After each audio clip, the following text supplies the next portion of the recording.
Hingga melewati pertengahan bulan Juli, bencana masih menjadi momok menakutkan. Banjir terjadi di banyak tempat, sementara curah hujan justru semakin tinggi. Maka barisan bencana alam sudah menanti, mulai dari banjir bandang, tanah longsor, hingga angin kencang dan gunung meletus. Belum lagi urusan penyebaran penyakit yang celakanya, semakin banyak penyakit yang susah disembuhkan. Bersamaan dengan itu, kondisi perekonomian memburuk sehingga orang susah akan semakin susah. Lantas apa yang bisa dilakukan agar selamat dari semua bencana? Masa depan memang misterius dan penuh tanda tanya. Tak usah menerka-nerka karena was-was akan menerawang kehidupan selebriti serta mengungkap asmara, karir, dan peruntungan.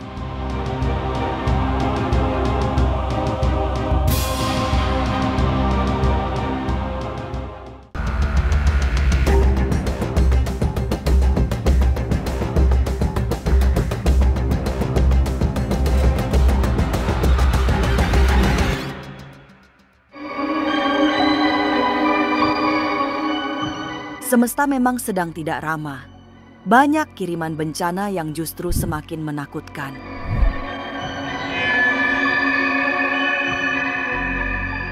Dimulai dari cuaca ekstrim yang sulit diprediksi hingga salah musim yang terjadi dalam skala parah. Bulan Juli yang semestinya sudah tidak ada hujan, malah sebaliknya terjadi hujan dengan intensitas tinggi. Akibatnya, banjir melanda banyak tempat. Kerusakan hutan sepertinya menjadi pemicu banjir yang tak terbendung. Maka melihat semua yang terjadi, Tuhan seolah sedang marah karena umat manusia banyak membuat kerusakan. Tapi sekarang di bulan Juni masih ada musim hujan. Di daerah kayak kita di Jakarta pun hujan, ada yang banjir, ada yang di luar kota Jakarta pun ada yang banjir juga. Kalau yang saya lihat mungkin keadaan alam ya, mungkin hutan-hutan kan sudah tidak seperti dulu. Jadi curah hujan tuh sangat karena kan panas ya, panas terik. Setelah itu air ini uapannya itu kan naik ya. Jadi setelah itu karena kan hutan udah gundul, untuk menahan air juga di daratan juga udah mulai berkurang. Mungkin Tuhan marah dengan kita, mungkin alam pun marah dengan kita. Kenapa? Karena kita tidak pernah merawat, menjaga alam kita sendiri. Sebenarnya ini adalah peringatan buat kita semua.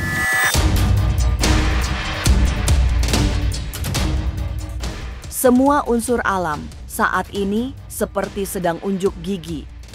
Semua memamerkan kemampuannya mengirimkan bencana. Saat ini pun banyak gunung berapi yang mulai erupsi. Sementara gunung yang tidak berapi memamerkan tragedi tanah longsor yang memilukan. Sekarang juga udah mulai ada gunung yang erupsi ya, walaupun gunung yang udah mulai ada, kata orang sih mulai batuk-batuk ya, udah mulai. Tapi yang perlu diperhatikan ya, gunung juga ada yang akan mengeluarkan lahar-laharnya seperti itu.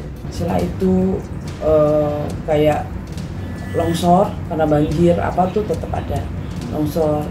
Setelah itu di bawah lereng gunung juga perlu berhati-hati ya, karena kita nggak tahu musibah itu mau datang kapan tuh. Apalagi sekarang kan udah mulai banyak gunung berapi yang udah mulai batuk-batukan seperti itu. Batuk-batuk tuh udah mulai menandakan yang tidak aktif mulai aktif sekarang.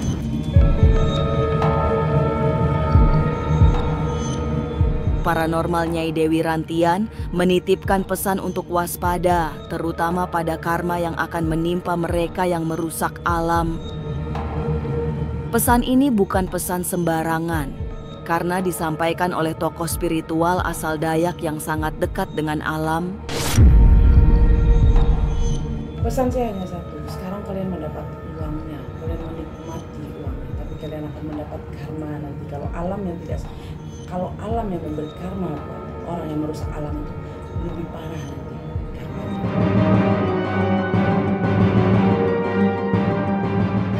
ancaman karma memang bisa sangat pedih. Jadi tidak ada alasan untuk terus melakukan kerusakan alam, sebab ada balasan yang sangat menakutkan.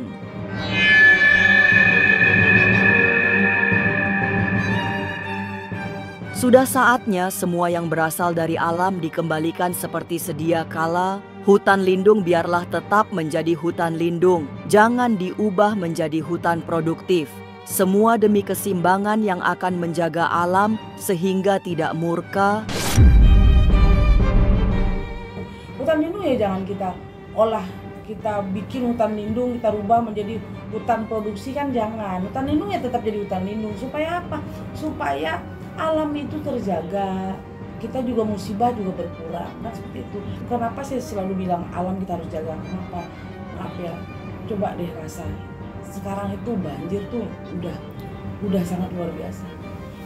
Banjir, ya musibah tuh banyak banget loh. Cuaca panas juga. Cuaca panas, musibah tuh banyak sekarang loh. Jadi bagaimana caranya kita tuh sekarang kita tuh harus bersyukur.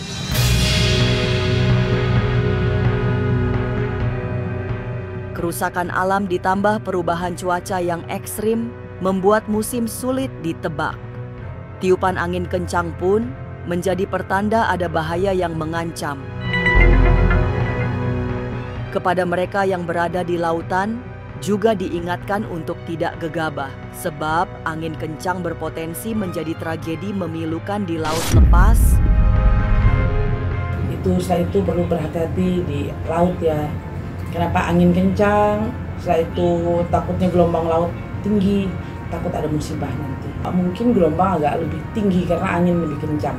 Sekarang tuh angin mulai kencang sekali, apalagi untuk laut ya, orang yang lagi berlayar atau orang yang nelayan yang memang aktivitasnya di laut, jawaban saya perlu berhati-hati. Kenapa? Anginnya tuh lumayan kencang, setelah itu takutnya gelombangnya tinggi. Lalu bagaimana dengan kondisi perekonomian kita? Benarkah juga memberi ancaman dengan membuat orang susah makin susah? Jangan lupa saksikan Was-Was setiap Senin, Rabu, dan Sabtu. Jangan lupa komen, like, and subscribe. Saya Uya Kuya, penonton Was-Was.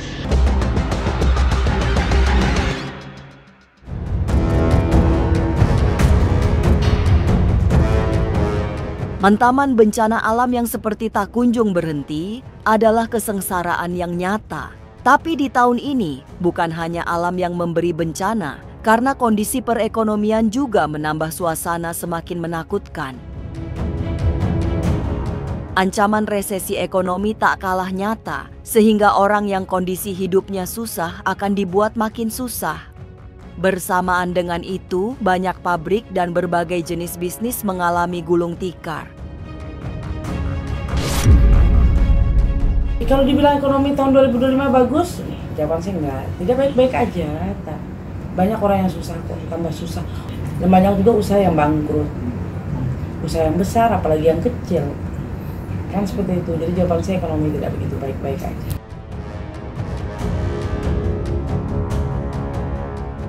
Situasi semakin tidak menentu akibat gejolak yang terjadi di banyak negara. Ancaman Perang Dunia Ketiga juga membuat ekonomi nasional semakin tertekan. Celakanya hingga tutup tahun nanti, kondisi perekonomian masih belum membaik. Dalam pengamatan batin Nyai Dewi Rantian, situasi baru akan mulai berubah setelah melewati 2 tahun lagi, itu pun berubah secara perlahan. Untuk pemulihan, kalau yang saya lihat di tahun 2026 mulai ada pemulihan sedikit demi sedikit ya, 2026, 2027.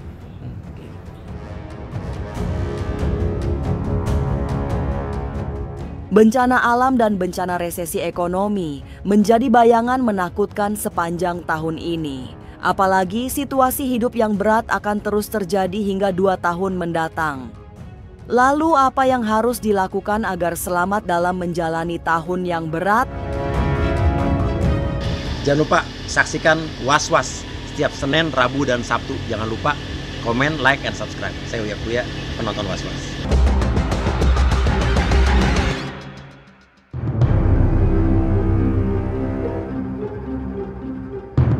Kesulitan hidup sepertinya bukan sesuatu yang tidak nyata. Tahun ini sungguh sangat nyata sebagai tahun yang paling berat untuk dijalani. Tidak ada yang bisa dilakukan selain pasrah, serta berserah kepada Tuhan, seraya berdoa meminta perlindungan. Ada baiknya kita semua juga mengingat peran para leluhur dalam memberi contoh mengelola alam, sehingga tidak ada gejolak yang mengakibatkan banyak bencana. Oke, kalau dibilang ini bukan untuk orang ya, buat saya sendiri pun. Mulai sekarang kita cintailah budaya kita. Ingat kita punya leluhur, minta berkatlah kepada leluhur, terutama kepada Allah Ta'ala. Sebelum kita melakukan minta berkat dengan para leluhur, kita minta berkat dengan Allah Ta'ala, dengan Tuhan, baru kita minta berkat dengan leluhur kita. Semoga kita tidak tertimpa musibah, bencana, malapetaka, daripada kesialan-kesialan, dari apapun atau ada karma buruk yang telah kita lakukan. Semoga Tuhan memberkati kita.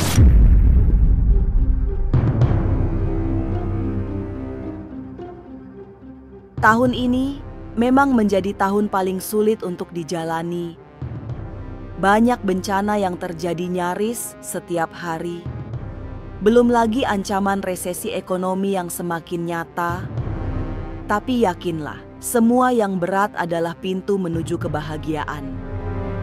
Semoga Tuhan selalu memberi perlindungan sehingga selamat dalam menjalani setiap ujian berat. Pemirsa, saksikan terus Was-Was yang akan meneropong kehidupan para selebriti, tentunya hanya di channel YouTube ini.